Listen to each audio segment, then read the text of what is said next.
Hello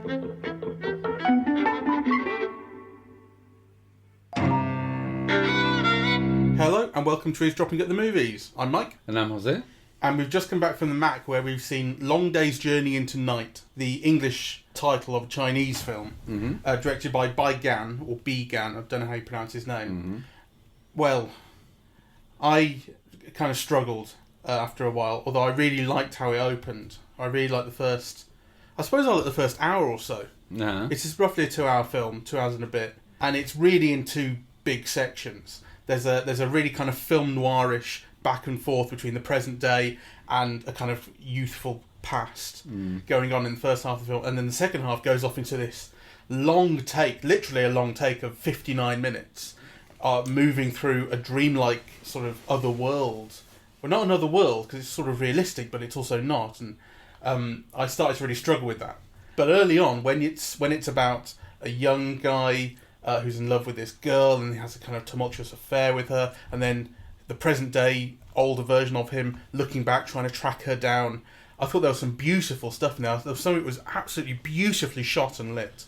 It's gorgeous. I mean, it's one of my films of the year.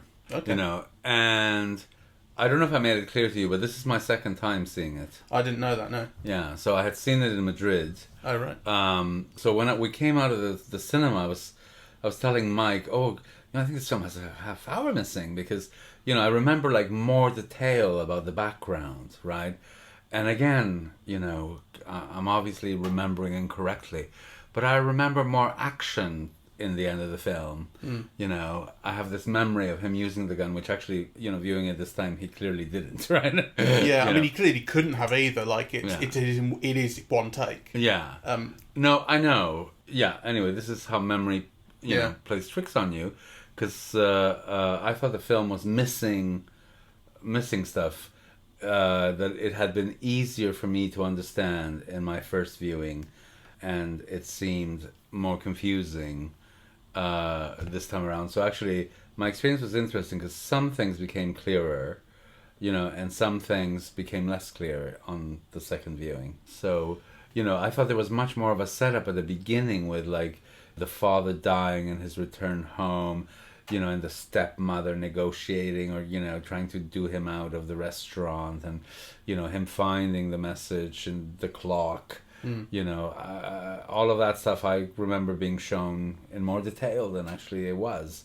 So maybe it's just your mind playing tricks on you that you flesh all of that stuff out. You made sense of it yourself, and then watching it again, you go, oh no, it maybe wasn't there. Yeah. Yeah, maybe. I mean, I really wasn't following it for a good 20 minutes at least, like just who the people were and exactly what was going on. It took me a while to clue into the fact that it was playing a story in flashback. Yes. But once I kind of figured that out, it made a lot more sense, obviously, and I started to really enjoy it because when it goes into those flashbacks, like I say, God, they're sumptuous. Oh, they're so beautiful. You know, I mean, the whole film, I think, is really beautiful. Though you're right that, you know, because the last 59 minutes are in one take, a lot of visual beauty is sacrificed, right? Because, you know, in the beginning, the shots, the compositions are just so beautiful, right? And they're beautiful in every way. Like, they're beautifully colored, they're they're beautifully composed, the compositions kind of make shapes, you know.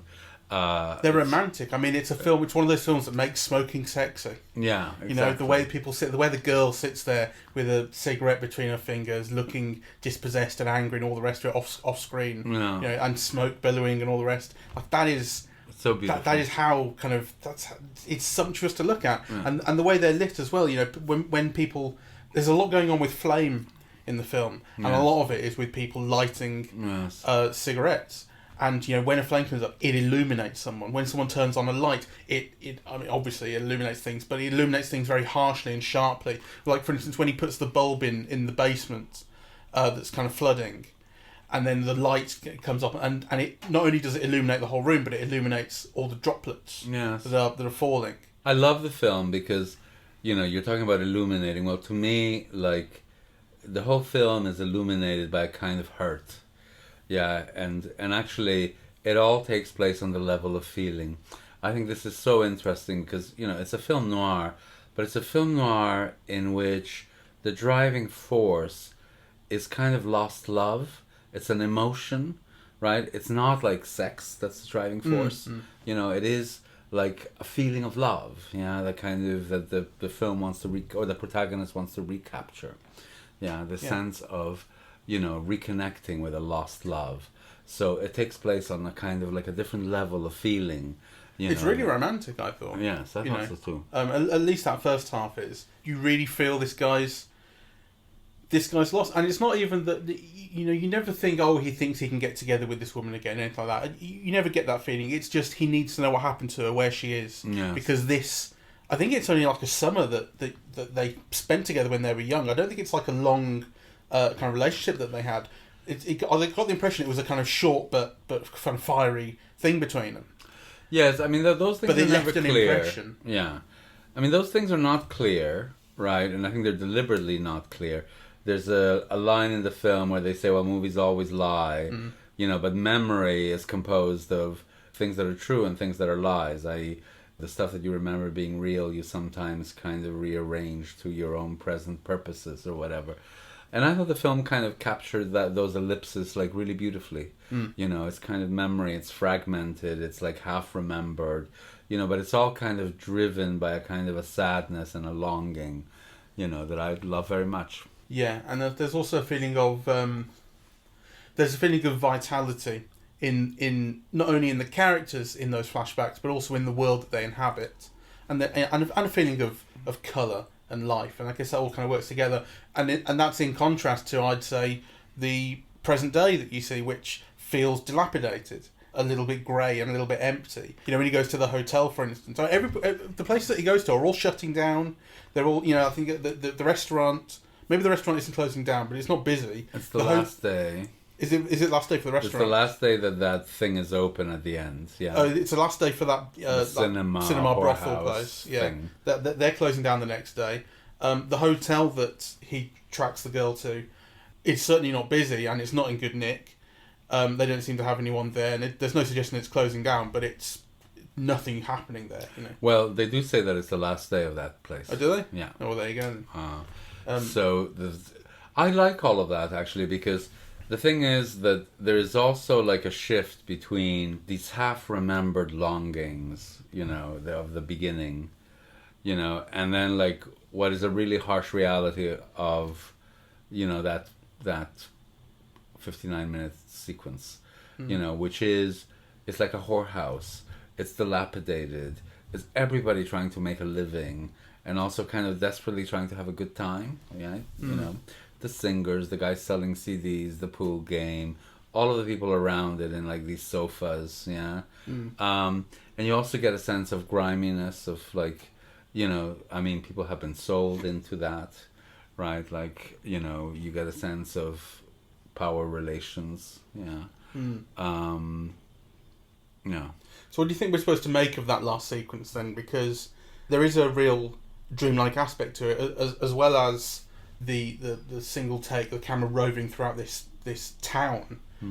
It's some really kind of, you know, a lot of the time you're actually spending, or at least I find I was spending, going, God, how did they get this shot? You know, how did they do it? Because to some degree, actually, what is happening is less interesting than the fact that it is happening all in one go. But it contributes to a kind of dreamlike feeling, and I suppose having a kind of carnival party type thing contributes to that as well. But also the fact that actors from the first half of the film show up in other roles here, repeated. Perhaps most of all the girl, who your main character, who is the same, recognises, and she says, "No, I'm not the girl you're looking for, whoever she is." Yes. You know, so. But it's never certain whether they are or they aren't. Yeah, that's true. But that, I mean, I also really... So I have mixed feelings about the last 59 minutes, right? Because, you know, on the one hand, with all of these long take things, I find, A, that they're show-offy, right? And B, that they're not worth it, because all you end up seeing for large chunks of the whole sequence is somebody's back. Like, I hate these long shots where you're just following somebody's back, right? Like, I think it's kind of such a waste of what cinema can offer. Unless, you know, that process of, you know, walking, like, is meaning something. But I think in this case, actually, It is a little bit, yeah. So at the end, when he takes the old woman's watch and he goes up the steps to bring it, you really get a sense of the tiredness, the weariness. Yeah, it's been a long night. Yeah, and so actually the going up the steps and all you see is his back, and then actually all you see is his feet. Yeah, it goes down. You see his legs, and then you do get a sense of that tiredness and weariness and so on. So I think there are aspects in which that does work. Yeah, to keep maintaining in the long take, but there are others in which I think it just doesn't. Yeah, that it would have been much more effective and efficient to have just cut, right? Yeah. But on the other hand, because you have the unity of time and space, through the long shot, then it renders other things kind of quite extraordinary. So the symbolic and magical. So on the one hand, one is meant to be like fragmented, like memory. The other one is meant to be like the realism conveyed through the unity of time and space. And on the other hand, that time and space, which is quite harsh, it is a whorehouse, and people are for sale, and some of them have been sold into that. But nonetheless, it contains magic, doesn't it? The swirling of the... Yes, the spinning of the ping pong paddle, and so then we'll be able to fly, and then they do fly. Yes, we don't see that, but the camera flies. Yes. Yeah. So it's there's room for kindness. The stuff with the young boy, right, helping out. Yeah, it's a world with an element of kindness and magic, as well as exploitation and violence and power relations.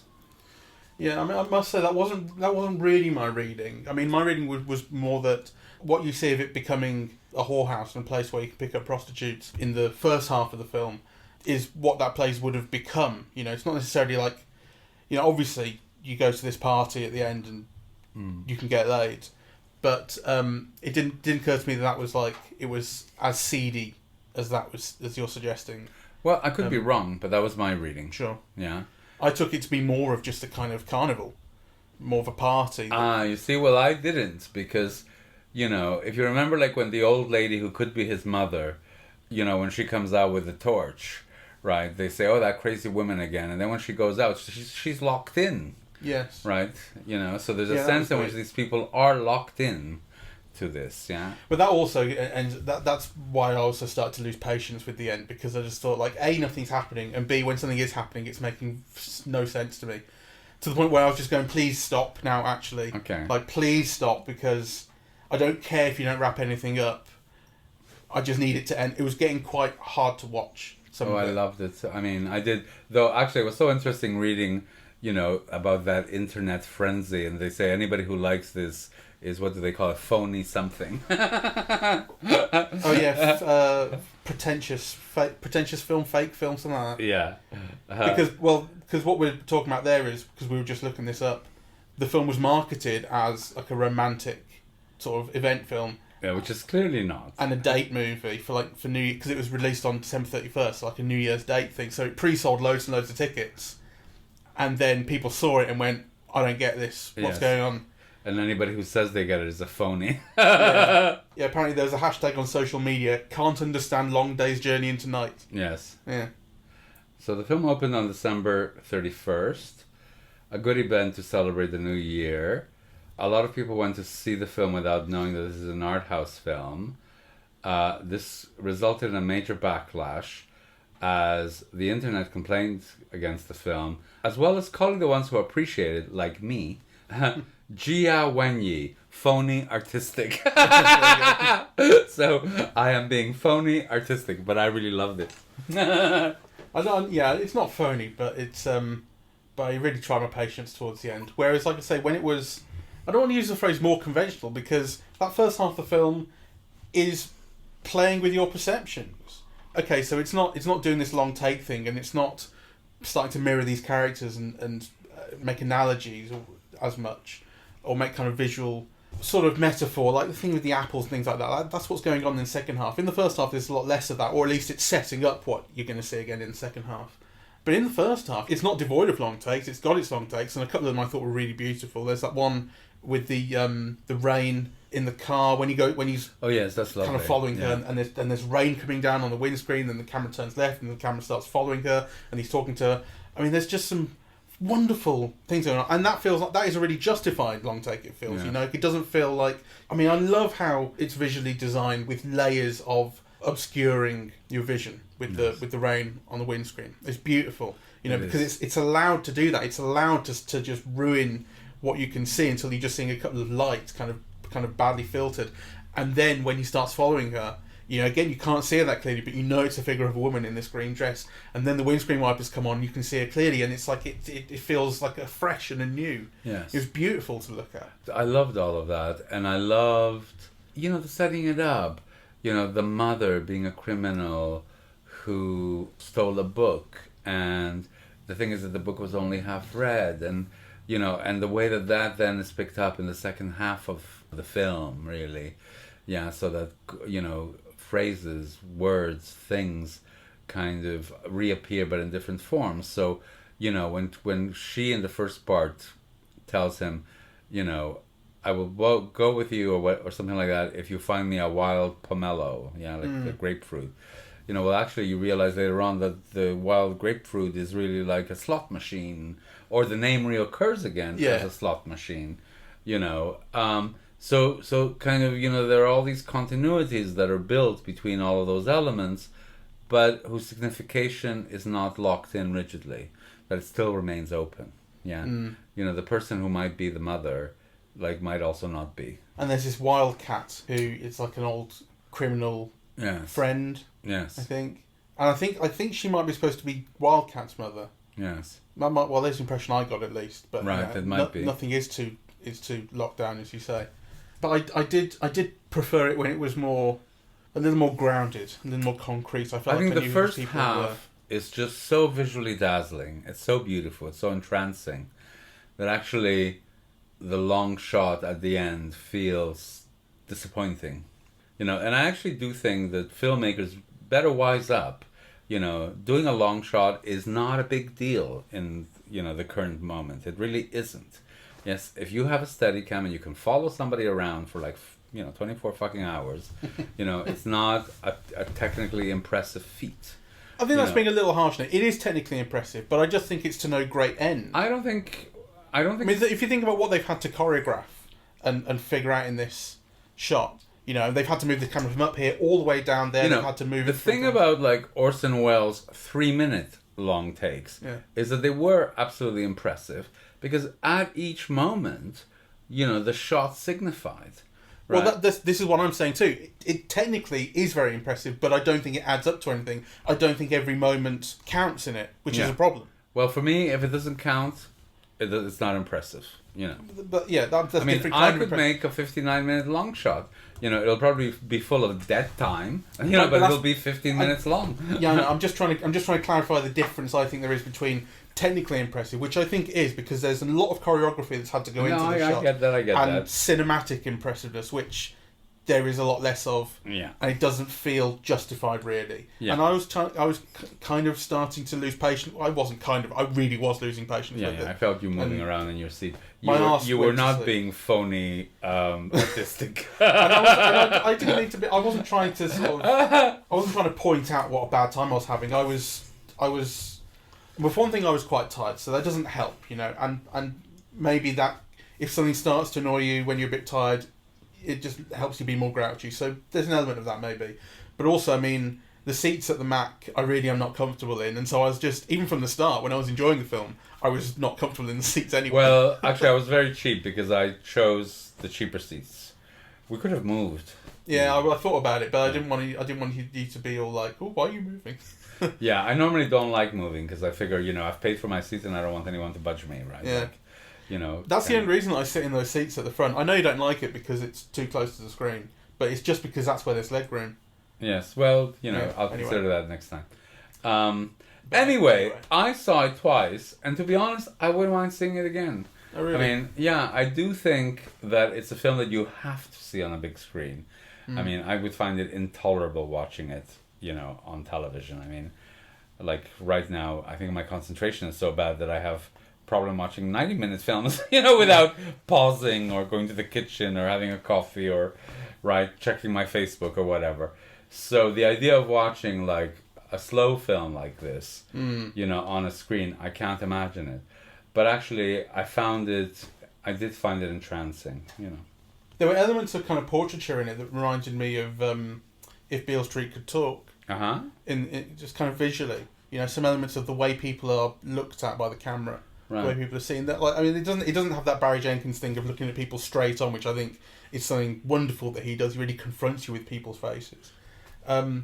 But there were, I don't know, it seemed to share a kind of sensitivity that film had. Yeah. Because sensitivity in looking at people, and you can feel who people are just by the way they're dressed and sat and lit and composed and all the rest of it. That this has. I mean, there is a real, in that first half, there is a really wonderfully, beautifully artistic eye to the compositions. Oh, I agree. Yeah. I think it's dazzling, actually. Yeah.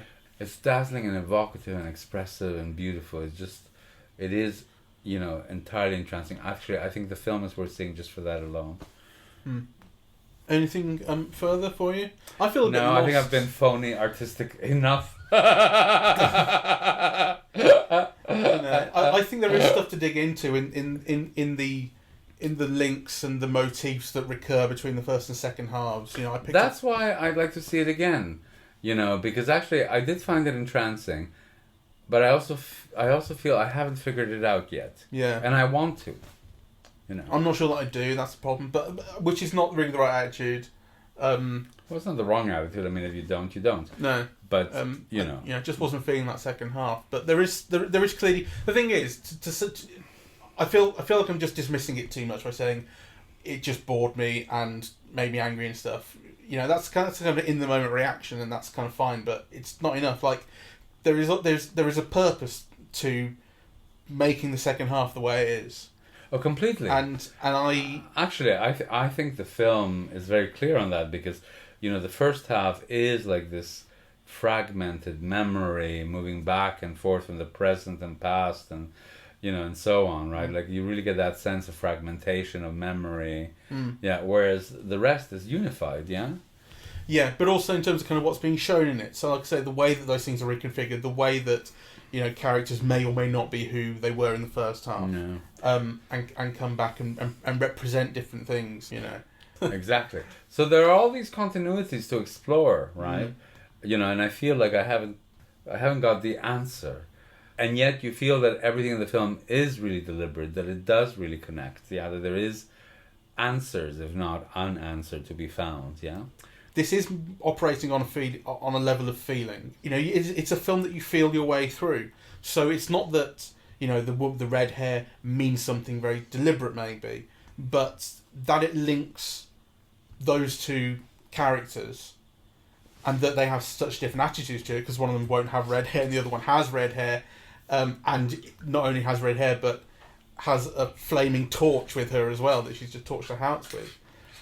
Actually, I think what I like most about the film, and just to pick up from you, is that sense of feeling, really, that kind of throughout most of the film you are at one with that feeling. That feeling is communicated and you're sharing in it. The sense of loss and longing and attempting to repair and find. It is like a kind of feeling that the film envelops you in. And so not only communicates, but gets you to experience it, or at least got me to experience it. And actually, I think that's why the film is extraordinary, that it does do that, without you fully... So understanding is not necessarily the most important part of the film. It is like, this feeling that it conveys, and I really participated in it, though I would also like to have that understanding. So I think understanding is secondary. All right, well, we're going to end it here. I would really highly recommend it if you can see it in a cinema. I would recommend it until it gets really boring and painful. I'm phony artistic, Mike is not. I'm real artistic. All right, well, thank you very much for listening. We're Eavesdropping at the Movies, and we are on iTunes, SoundCloud, YouTube, and Spotify. On social media, we're on Facebook and Twitter. And the website is eavesdroppingatthemovies.com. Excellent. Goodbye.